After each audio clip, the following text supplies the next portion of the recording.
Unite, liberate. Amjambo. Asanteni sana kunipa nafasi hii. May I start by congratulating my big sister, Martha Wangari Karua. I'm told the delegates of PLP today met at the historic Ufungamano grounds, and you endorsed the Honorable Martha Wangari Karua to be a presidential candidate.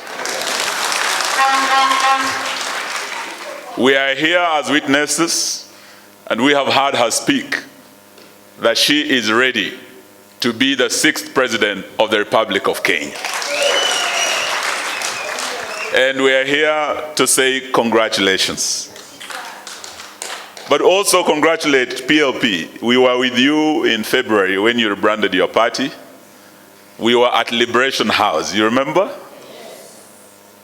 We want to thank you for choosing this site because Ufungamano is a place of great history. And journeys that have begun here have ended up forming government. The Honorable Patrick Muiruri, my friend and the friend of my late brother Kijana Wamalwa, told you they met in Nakuru.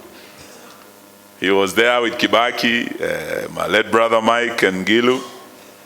What he didn't tell you was that from Nakuru, they came to Ufungamano. This is the place where they announced the formation of the NAC government. They say sometimes history repeats itself.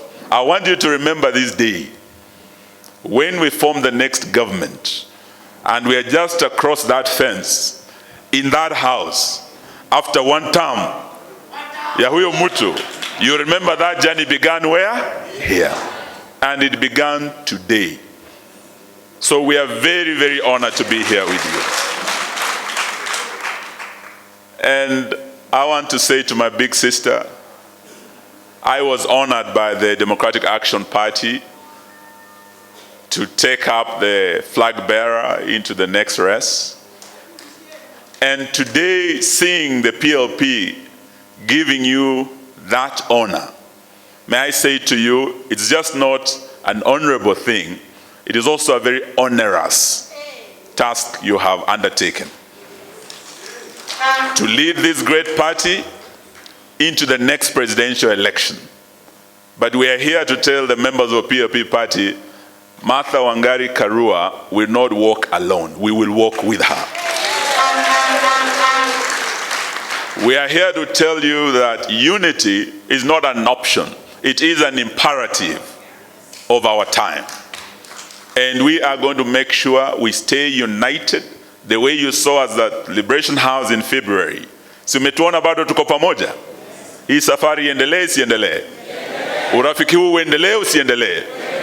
Sisi tumeamua tutatembea pamoja vile mmetuona hapa hadi mwisho, hadi tuhakikishe one term has happened na mtu amerudi sugoi.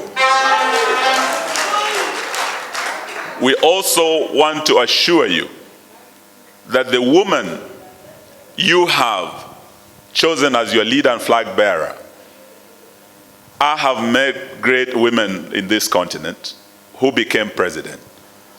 I met President Sall of Ethiopia. I met President Salif of Liberia. I met President Joyce Banda of Malawi. And I have met President Samia, our neighbor here from Tanzania. I can tell you today, Martha Karua is not just qualified like those daughters of Africa. She is more than qualified to be the next president of the Republic of Kenya. And today, I think we're witnessing the history as that journey begins. But also, she has said to you that if from this team she is granted that opportunity, she will be not just the flag bearer of PLP, she will be the flag bearer of the united opposition into that election. And all of us gathered here today will be ready to support her 100% if she is picked as our candidate. She has also said that if there's another one who is picked, she will be behind that person. This is the only way we are going to remove William Samoei Ruto, through unity of purpose.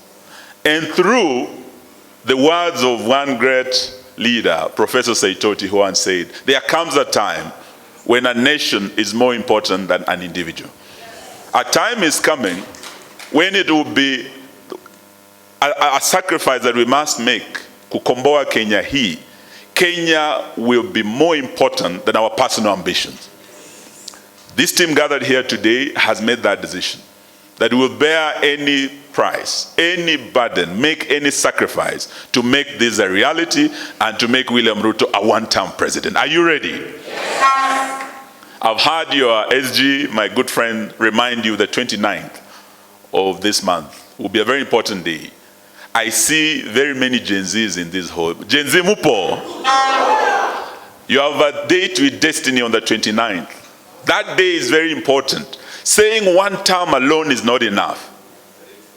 Getting out, getting IDs, registering as voters beginning 29th Monday is the only way we are going to make one term a reality. Are you ready? Sisi tuko tayari, tutatembea pamoja. For William Ruto, we watched him speak at the UN, and he was very passionate about Haiti. Today, Kenya knows there was something fishy about the Haiti mission. Kalonzo Musyoka and I were the first ones to question the legality of that mission, because this government went against court orders that declared the Haiti mission deployment unconstitutional and lawful. They went ahead and deployed irregardless. That baby has become an illegitimate baby. William Ruto was left holding that baby alone. I watched the American President Trump speak about many issues of global importance and of importance to America, and Haiti was not one of them. Why did William Ruto go out of his way, commit our troops, and commit our resources? Over 2 billion shillings, taxpayers' money, went to this mission. Over 200 million US dollars given by the American government has not been accounted for. Today, that mission comes to an end. We are asking, and not asking, we are demanding that William Ruto does the honorable thing. As this mission ends, because it's ending, let him bring our officers back home. Let the United Nations take over and put in place a peace force that is multinational, that will take that mission to a new level. But even if they do that, there must be a proper forensic audit of that mission, because we believe William Ruto and his cronies, kuna pesa wamekula kwa hiyo mission. Mnakubali afuatwe? So as the united opposition, we are not going to let it lie. We will follow it up on the behalf of the people of Kenya. To the families that lost their dear ones, and we went to Kajiado to bury one of the young people. 3 of them, William Ruto himself acknowledged, passed on. We want to pass our deepest condolences to them.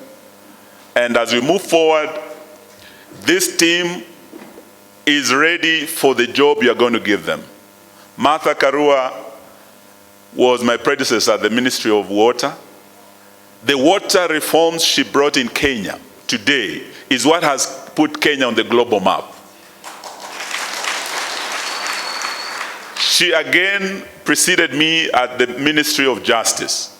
The constitution that you enjoy today in this country, success has many fathers and mothers, but one of the leaders who led the way, the trailblazer, who made it possible for constitutional review to be done and our new constitution to be in place, was none other than the Minister for Justice then, the Honorable Martha Karua. I was honored to go to that ministry after her, and we remained friends for many years. We implemented what she put in place, and today we can say that we have a team. Apart from her, we have a Speaker Muturi here, who was a minister. We have two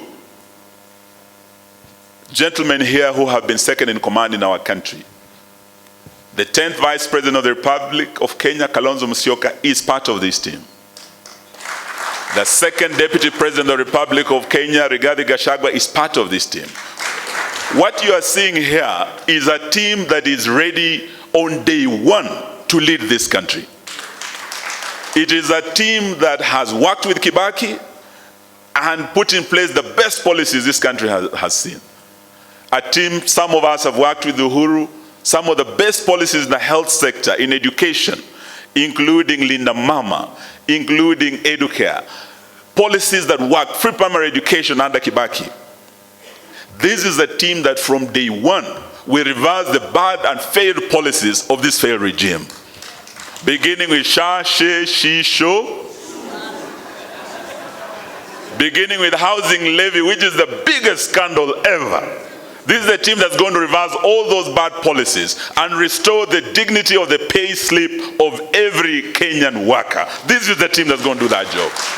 So we ask you to work with us, to walk with us, to support us, and it is my pleasure to say to my big sister, Hongera, and to say to her also, one term is not a bad thing. Kuna watu wa William Ruto wanafikiria tukisema one term tunamkosea heshima. Hapana. Ukienda Malawi, si Rais Chakwera amepewa one term, si ndio?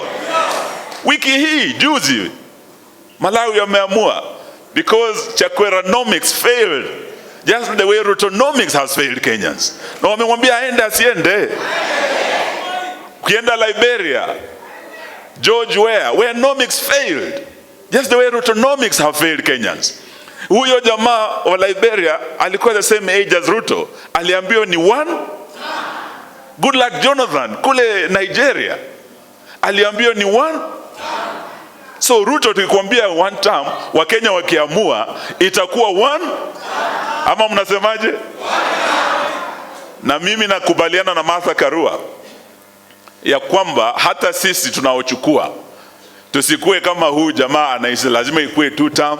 Nimesikia wengine ati hata wanaweza badilisha katiba ati ikue 24 years kama ya Daniel Toroitich Arap Moi. Jamani, mtakubali hiyo jamani? Nilisikia jamaa anaitwa Faruk Kibet anasema ati hata mkicheza watabadilisha katiba. Sisi tunawaambia haiwezekani. One term is. Asante, Mungu awabariki.